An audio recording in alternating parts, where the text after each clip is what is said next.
ላኩላቸው እስኪ። በዘመናችን የሆነ ታሪክ ነው የምነግራችሁ። ይህቺ ልጅ ከእኛው ጋር አብራ ዩኒቨርሲቲ የተማረች እህታችን ነች። እንደኛው ግን ጥቂት የሰንበት ትምህርት ቤትን ፍሬ ቀምሳለች። በጣም በትልቅ ውጤት ነው የተመረቀችው። ስራ እንደምታገኝ እርግጠኛ ስለነበረች እናት አባቷን ከገጠር ይዛ መጣች። እዚህ እነሱን ጥዬ መምጣት አልችልም፣ አዲስ አበባ እኖራለሁ ብላ ከገጠር ይዛ መጣለች። ስራ ቢፈለግ የለም። 1 ዓመት ከ8 ወር ስራ ሲፈለግ አላገኘችም። ኋላ እፈልግሃለሁ ብላን እኔና አንድ ጓደኛዬ ስናወራ እንግዲህ 1 ዓመት ከ8 ወር ገመናዬን ደብቄ እናት አባቴን በቀንም 1 ቀን እየመገብኩ አኑሬያለሁ። የቤት ኪራይ መከራ ነው፣ ብዙ ነገር ጭንቅ ነው። እባካችሁ ጥቂት ገንዘብ አበድሩኝና ወደ አረብ ሀገር ተሰደዳለሁ አለች። ታይ ብንላት እምቢ አለች። ጥቂት ገንዘብ አዋጣንላት። ለሽልማት የተሰጣትን የአንገት ሐብል የእጇን ሁሉ ሸጣ ጉዞ ወደ አረብ ሀገር ትሄዳለች። 3 ወር እንኳን መስራት አልቻለችም። እግሮቿ ማበጥ ጀመሩ። ማበጥ ሲባል ዝም ብሎ ማበጥ አይደለም። በኢሞ ፎቶ ልካ ስናየው አንድ እግሯ በራሱ 3 ሰው ያነሳው መምጠቱ። ሆስፒታል ስትመላለስ ቆይታለች። ዶክተሩ የመጨረሻ ያለውን ሪዛልት ሲሰጥ ሰውነትሽን ካንሰር የሚባል በሽታ ተቆጣጥሮታል አለ። ከቻልሽ የእኛን እስልምና ተቀበይሽ አዳያዥ ከኛ ጋር፣ ካልሆነ ግን ወደ ሀገርሽ ሂጂ። የማያምን ሰው በአገራችን የመቀር ልማድ የለንም አሏት። እነሱ ተማምኖ ሞት አውጀውላታል። ዶክተሩ 2 ቀን ቀርቶሻል ብሏታል። እዚህ ደውላ እናትየው ጋር ስትነጋገር እናቴ ሆይ እኔ ባለሁበት ቦታ አክሱምም እያለሁ ዛም ገጠር እያለን ሲጨንቀኝ ስታመም ጸበል ቦታ ነበር መሄድ። አሁን ግን ባለሁበት ጸበል የለም። በአንቺ ማይፀን ውስጥ 9 ወር ከ6 ቀን ኖሬያለሁ። ያንቺ ስጋ ማለት የኔ ስጋ ነው። እባክሽ ሂጂና ተጠመቂልኝ አለቻት።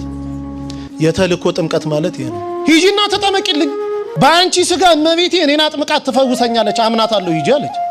ለካ እናትየው እግራቸውን ያማቸዋል። እሳቸውም ጳጉሜ 1 2 3 2013 ዓ.ም ልደታ ታውቁታላችሁ ብዬ አስባለሁ። ሜክሲኮ ልክ ስትገቡ እዛ በስመ አብ ወወልድ ወመንፈስ ቅዱስ አሐዱ አምላክ አሜን፣ ይቺ ጥምቀት የኔ ጥምቀት አይደለችም፣ ልጄ ባለችበት ቦታ አጥምቂልኝ ትላለች እናትዬ። ገባች።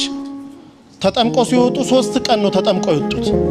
ደውልልኝ አሉ ዶክተሩ። 2 ቀን ቀርቶሻል ብለዋል። እናትየው 3 ቀን የተጠመቁት።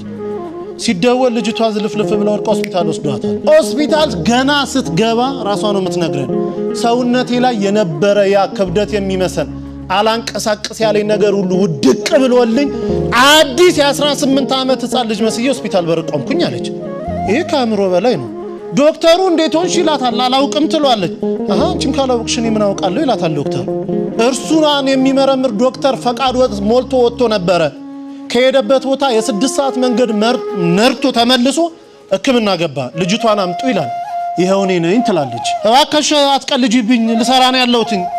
እኔ ልጅቷን አውቃታለሁ፣ ኪሎዋ ይሄን ያለው ደሞ እንዲህ ነው። አንቺ ደሞ ሳይሽ አዲስ ህፃን ልጅ ነው የምትመስዪው፣ ልጅቷን አምጪ አላት።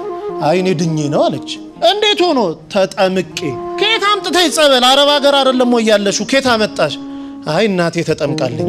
እናቴ ልትጠመቅ ስትገባ ወላዲተ አምላክ ድንግል ማርያም ከመልአከ ምክሩ ከቅዱስ ሚካኤል ጋር እኔ ቤት ውስጥ ይመጡ ነበር አለች። ጠዋት ስነሳ ሙሉ ሰውነቴ ረጥቦ ነበር የምገኘው አለች።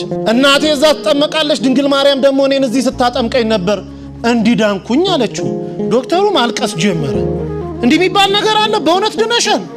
አንድ ኮነማ እኔም እኮ 17 ዓመት ካንሰር ታማሚ ነኝ። በቀን 2 ኪኒንና 3 መርፌ እየተወጋው ነው 17 ዓመት የገፋሁት። እባክሽ አገርሹ ሰጂኝ፣ አንቺ ምትያት ሴት ካለች እኔንም ታጥምቀኝ አለ። ያው እንግዲህ ታውቃላችሁ እሷ መምጣት አትችልም። እዚህ ደውላ ከኛ ጋር አገናኘችው። ሰውየው እዚህ የገባው ሐሙስ 10 ሰዓት ላይ ነው ማታ። አሁን ወስዳችሁ ካላጠመቃችሁኝ አለ። ብንለው ብንሰራው በፍጹም። በኋላ ተደውሎ በአረበኛ የሆነ ነገር አለችው። ተረጋጋ። ለሊት 9 ሰዓት ላይ ተነስቶ ውሰዱኝ አለ። ስንሄድ ቤቱ ተዘግቷል። ገና በር ላይ ካህኑ እየከፈቱ ነው። አብሮ ገባ።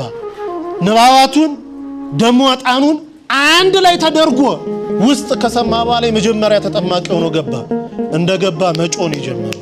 ሲወጣ ሆስፒታል ውሰዱኝ አለ።